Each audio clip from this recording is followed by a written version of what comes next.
Thank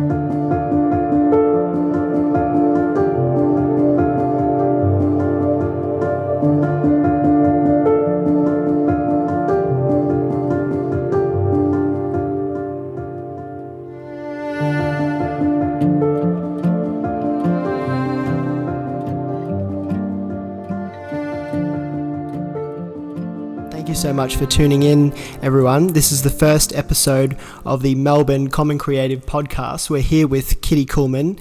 She's been a civil marriage celebrant in Melbourne for the past 10 years. And I'm very, very grateful to have her on our very first episode of our podcast. So thanks so much for coming in, Kitty. I know it's been an early morning for you. Just to sort of make a clear segue into our episode, could you talk a little bit about how you actually became a marriage celebrant? Yep, so about 11 or 12 years ago, I got to attend a family member's wedding in Queensland. And this wedding was at a place called Palm Cove. So basically people went there, destination weddings. It was the people who work there in the wedding industry seem to have it sort of more production line, I guess, because there was a lot of weddings occurring all the time. And at the time, I remember thinking, wow, I didn't know that this was a job. I didn't know people were actually celebrants. I'd never thought that much about it. I hadn't been to many weddings to consider what was involved in weddings itself. So I sort of entertained the possibility of it working full-time and then sort of put it to the side because, like all things, it's a fleeting idea and you put it aside. But I remember sitting at work one day and I was questioning that there had to be more to life than the 9 to 5. I obviously needed something else. I needed a creative outlet. I have a background in science, so I was working as a forensic biologist. So I wanted something that wasn't sciencey, but I still wanted something that used all the other skills I had, being able to talk in public and being able to create languages, like being able to talk and make stories and that sort of stuff. So the marriage celebrant thing came to the forefront of my mind again. And at that time, I didn't realise that there was a cap on the amount of celebrants in any given area. I hadn't looked into it, I hadn't investigated it any further. But I decided to see what it took to become a marriage celebrant, and back then, thankfully, it was a course and you had to be then deemed a fit and proper person by the Attorney General's office. So I did the course, which was I think 6 months after work, and put my application into the Attorney General's office, and lo and behold I became a celebrant. And I was really lucky because just at that time is when they lifted the cap, and I just got smashed. I got so busy so quickly, and this was in WA as well, so I started in Perth, and so all of us young'un celebrants that hadn't been on the scene till now all of a sudden got really popular and really busy. And yeah, I just got so much experience in a short amount of time because of the lack of young celebrants in the area, and so that was how I started down my journey of becoming a celebrant. All right, and just intrigued to hear a little bit more about this cap that you mentioned. Was there a specific limit on the amount of celebrants in every state of Australia, or was it just specifically where you were at the time? I believe it was all over Australia, but again, I didn't really look into it that much at the time because I'd never heard about it. But only since that time have I met other celebrants that were affected by the raising of the cap, because all of a sudden they had built a business on an area and they sort of had not a monopoly on that area, but they got all the work in that area, and then all of a sudden it wasn't that way. And so that was 10 years ago.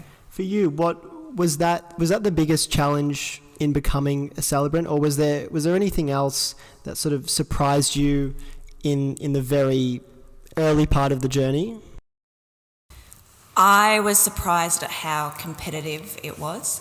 I remember attending a few celebrant, not even celebrant conferences, but more wedding industry-based expos, and people, other celebrants would ask, oh, so when are you getting married? And I would say, well, I'm not. I'm actually training to be a celebrant.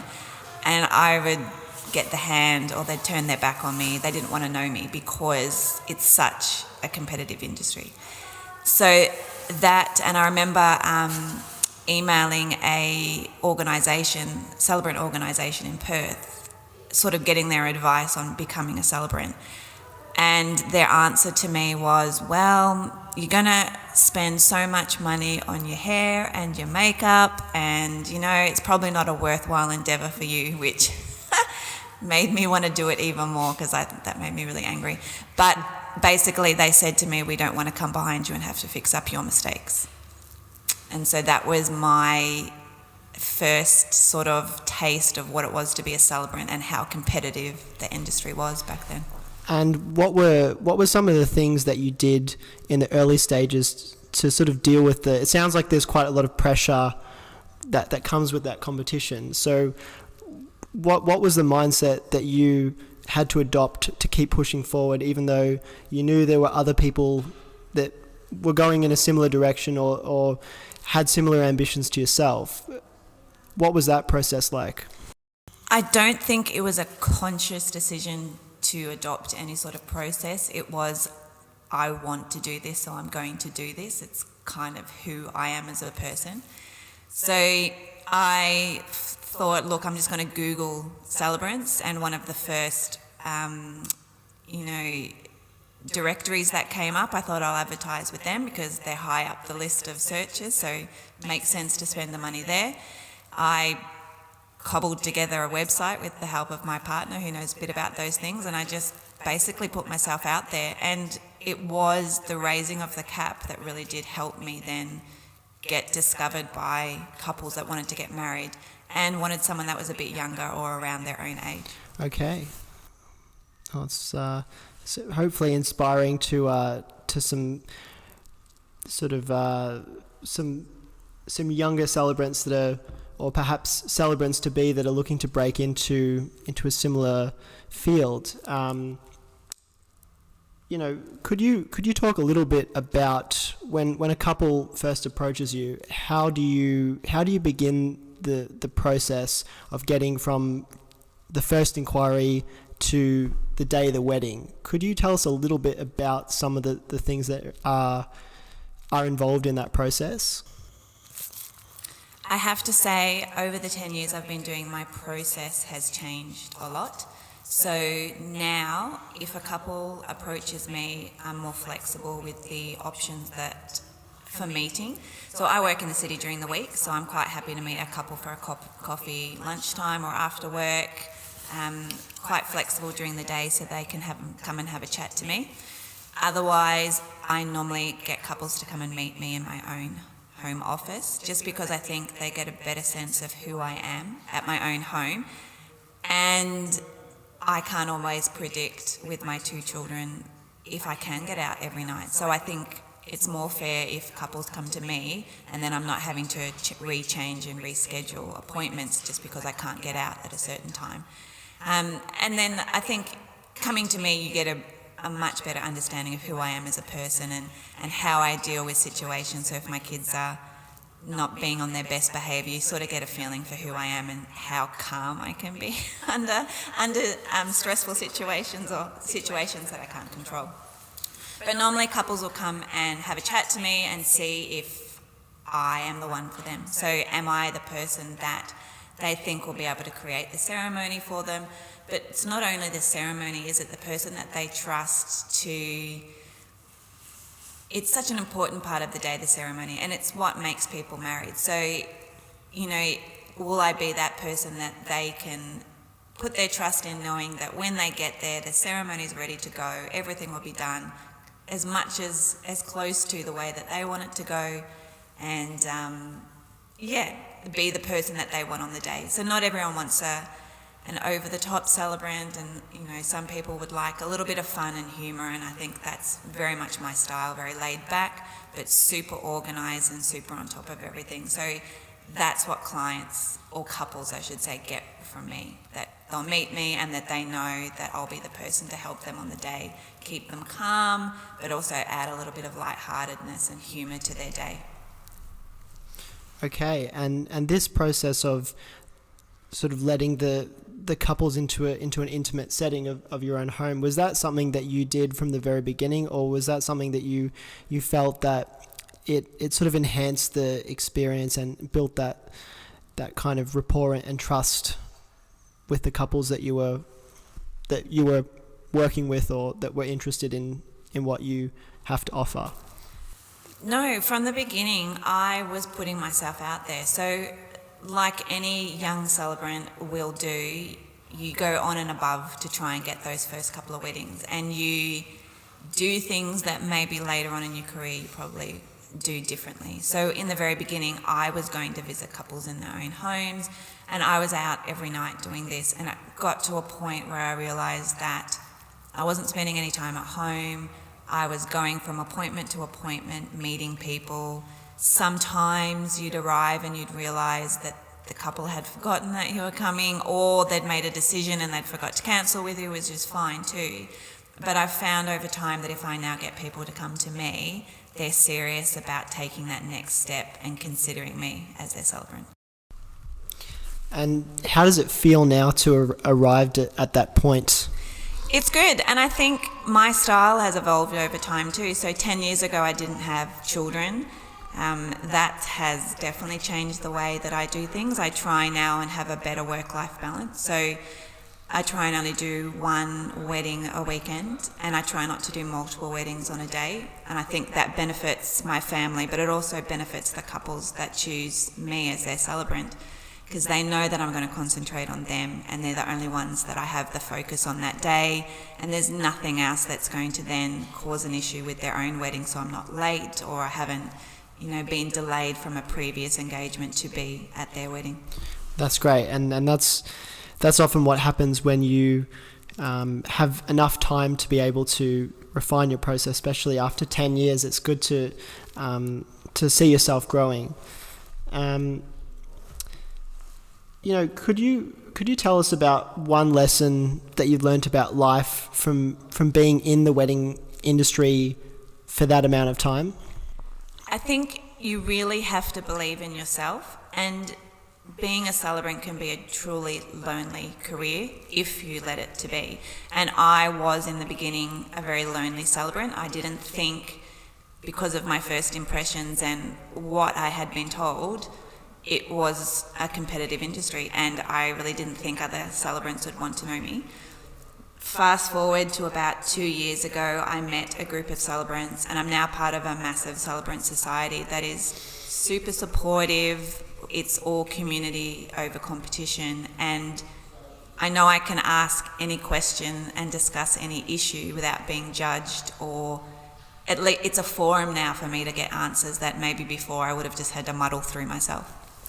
And did you feel that in the sort of earlier days in your journey, what was your attitude to sharing things that you've learned with other celebrants, or sort of establishing that community? Is that something that you were concerned about, or did you have sort of a very kind of opposing mindset to what has allowed you to have that community now? In the beginning, gosh, I would have been more than happy to help anybody out. But being a new celebrant myself, I probably wasn't in the best position. But now, definitely, if anyone needs help, I'm there to offer, examples of the questions I have, or even examples of the ceremonies I've prepared. I'm more than happy to share that, because there's a celebrant for everyone. And I work full-time as well. This is my passion on the side, my side hustle. I don't have to do every wedding, and I don't need to do every wedding. So I'm more than happy to share and help others, because eventually it all comes back as well. I might need help one day, and hopefully they're there to help me. Was there ever a moment during a wedding where something really unexpected happened on the day? Like, for instance, I've seen and heard of things happening like, the people forgetting wedding rings or important things for the day to run smoothly. Was there kind of one moment that stood out for you that you were able to overcome, sort of either by your own intuition or some sort of string of luck that occurred on the day? I think we've all had those sort of moments, and it doesn't even have to be in a wedding related industry. It's all any job that you have. And I think the most important thing is, and this is what I tell my couples, it doesn't matter what happens, I will make you married. So if the rings are forgotten, it's not a legal part of the ceremony. We'll figure it out. We'll go ahead, we'll do what we have to do. I've had one instance I can remember recently that the little baby in the front row kept crying every time I spoke. And we just decided to pause and have a little cuddle with the baby and make sure everything was okay. We're not on any set time frames. It doesn't have to be a set way. It's a fluid ceremony. Things happen, you adopt it, you be flexible with it, because at the end of the day, the most important thing is that that couple get married, and hopefully as close to the way that they want to get married. But things happen. And so this little baby, it was my voice. It was too loud for him. And eventually they took him to the back of the room and we progressed and they got married. But, you have to be flexible and roll with whatever happens. Totally. And do you encourage couples to sort of embrace some of those things that can come up during the wedding day and sort of let them know that you are going to be as resourceful as possible, or even sort of just give them a preemptive warning that, not everything is going to go exactly as people, or more specifically as the couple envision? Yes, completely. As I said, I always let couples know that things can happen, and that the most important thing on the day is that they'll get married. I always check in with my couples in a few days leading up to the ceremony, and we have like a visual walkthrough of the day and what's going to happen.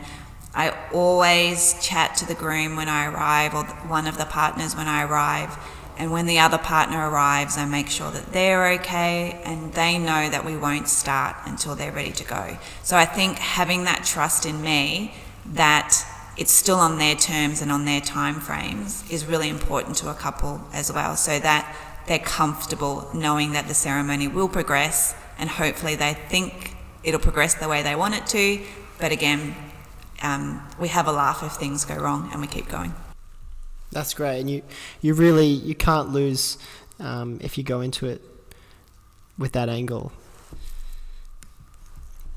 What's one unique thing about about what you're doing now that stands out from the other jobs you've done in the past? Like you mentioned that you've come from working in a science background, so I imagine that the work you're doing now in the wedding industry must be worlds apart from that. You know what, it's really not that different. At the moment I am a project manager, so I have to be organised, I have to be knowing what's coming up and aware of the project, and it's exactly the same as a wedding. I'm organised, I know exactly what's going to happen, who the key players are, what needs to be done on the day, and I think they complement each other really well. I think as a project manager in the position that I'm in, I also train people. I have kind of a BA role where I get to talk to people and design things, so it complements my job as a married celebrant really well. Wow, okay. Well, that's excellent. Is there any suggestions you can give to a couple that's just recently become engaged that can help take a little bit of the stress that's often involved in getting the wedding plans together? I think once you find the right person, so be that a florist or a photographer or a celebrant, trust them to do their job. They know what they're doing, and just leave it to them and just know that everything will be right on the day. Okay. And is there one really solid piece of advice that you've got from either a mentor figure or perhaps even just a friend, somebody else in the wedding industry that has either had an impact on you or made some aspect of what you do easier or different? I think when I first started, I thought I had to be a certain type of celebrant, and I started out using the name Catherine because that's my legal name, and I thought that's how I had to be. But as a personality, it's not. I've been known as Kitty since I was in year 9, and she opened my eyes to the fact that not all celebrants had to fit a kind of mould. so that if I wanted to use Kitty, then why not? And if I wanted to add humour and be the family friendly and do what my way, then it was okay to do that. And I think that's been the most important piece of advice. And I think that was maybe 3 or 4 years ago, and I think that's when I really took off as a celebrant and really trusted in myself and just decided that my way was also okay. And do you find for someone, in any kind of creative industry or in the wedding industry for that matter, do you think that embracing that authentic self is really the key to be able to reach your maximum potential in the work that you do? I think being authentic to yourself is much easier than trying to be someone that you're not, because it's a constant act, and that act has to fail at some stage. So being authentic to yourself makes you enjoy your chosen profession in whatever industry it is much more, because it is who you are. So I can't be a serious, and it's not in my nature. I like to have a laugh and a giggle and and have a bit of fun with things. If I wasn't authentic to myself, I would be stifled and I wouldn't enjoy what I do as much as I do. And do you have a sense of where you'd like to go next in your career from where you are now? Do you have a goal in mind, or is there something that you felt you haven't been able to experience that is something that you're wanting to move towards from where you are now? I would really love to marry someone in a hot air balloon. That's on my bucket list. That's probably the only thing on my bucket list. To be honest, I am looking at not winding down the weddings that I do, but my son is at an age now where he wants to know why mummy goes away every weekend. And it is an all-consuming industry to be in. So if I have a wedding on a Saturday afternoon, I'm thinking about it first thing Saturday morning. And even though I've got everything prepared and I don't physically have to do everything, I'm constantly looking at the clock. I'm not completely 100% where I am. And I think that's detrimental to my family at this point in time. So moving forwards, I still want to be in the wedding industry, but while my son and my daughter is coming of an age where they want their mummy around for the weekends, then I'm going to start having a 1 weekend a month free from weddings so that we can be a little bit more spontaneous and go away. Because as you can appreciate, during the months of, say, March through to, say, November through to March, I'm slammed every weekend and I can't make spontaneous plans to go away. Even work now wants me to go away to the UK for some time, and I now have to look at, well, I've got weddings, so how do I do that? I can't. It's a little bit difficult to be as more spontaneous. And I really, really love what I do. I love the weddings, but I also value my family and my family time. So that at the moment is going to win. And I'm going to sort of slow down the weddings a little bit until my kids don't want me around anymore, and I can then ramp it back up again and be doing multiple weddings on weekends and fitting it more into the lifestyle that we have. And the hot air balloon wedding that you mentioned, what sort of do you have an idea of how you can find that type of wedding, or how you can get to a point in your career where that's something that you can access? I always put it out on my initial letters. So if I have couples that approach me that want to elope or want to have a small wedding, I always have in that introduction letter, and if you elope on a hot air balloon, I'll love you forever. So yeah, it's something that I tell people. It's not a secret.